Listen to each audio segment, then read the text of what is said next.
But we got to bring out our next dancer this time. His name's Mr. Bullet Standing Deer. He comes to you from Cherokee, North Carolina, the Blue Wing section of Cherokee, North Carolina. This is our most famous Indian from Cherokee. So he went high tech. He went and got him one of them Dell computers, and he went and made himself a website. And you can visit his website at www.nakedindian.com. His screen name is Chief Big Bundle. Come on out, Chief.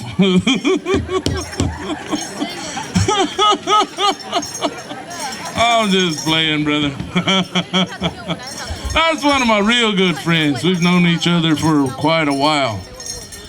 And this young man right here, he's been dancing for about a little over 35 years, and he's only 22.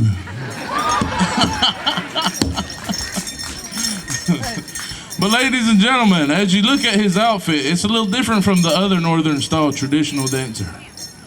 He's got his pucker toe moccasins on, and these come from the Cherokee people and the southeastern woodland people. We wore moccasins like this when the settlers came over. And what he's got on his ankles are called Angora goat hide. Now, I've heard two stories about why we wear these things on our ankles like that. One is to pay homage to the horse, because that horse has carried the native people around ever since the Europeans brought them over. And the other story that I was told was that they wear them around their ankles to ask the mountain goats for their sure-footedness, so they can always step with good balance and stuff like that. And he wears his anklets there, the bells on top of his anklets there.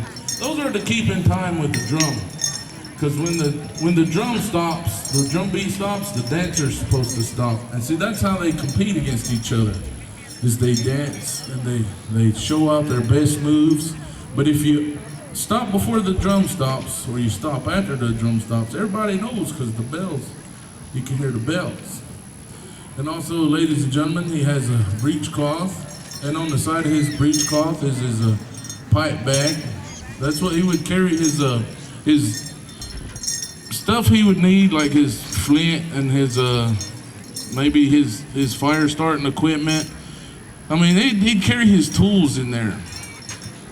And he also has nowadays it's his wallet. It's his modern pocketbook. And on top of that, ladies and gentlemen, he has his breastplate.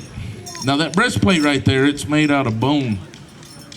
Now this was the first ever version of a bulletproof vest here in this continent.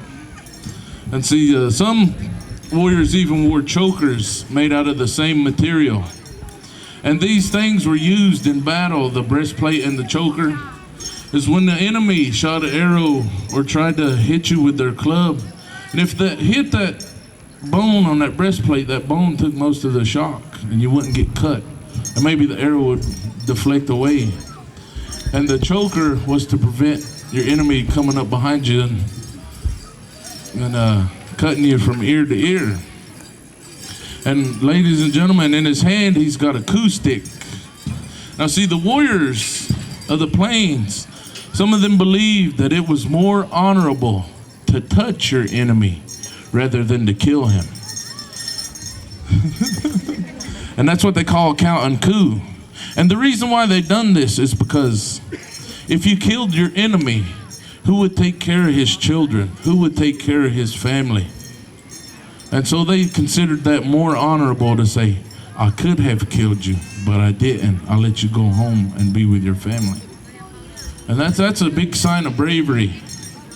And he also has a shield on his other arm, and that's to deflect the war clubs or the arrows from the enemies as well. And on the back there, he's wearing what's called a horse bustle.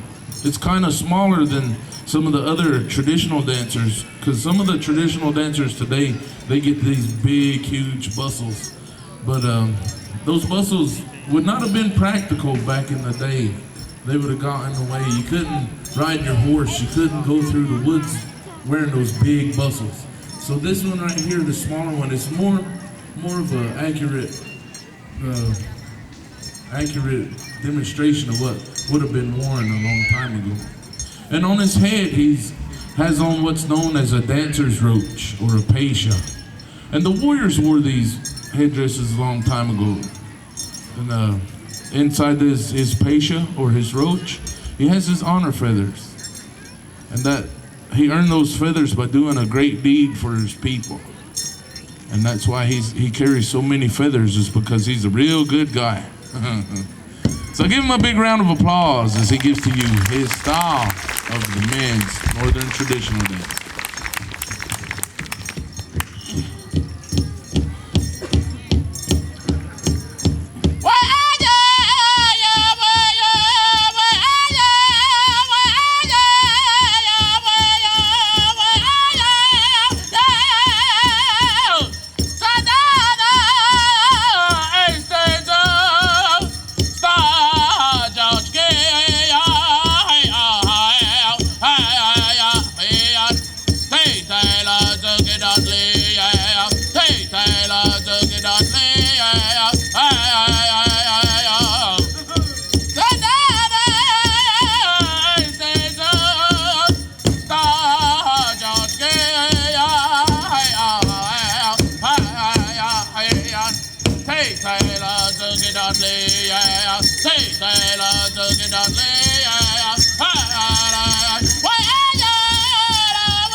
All right, that's some pretty good dancing.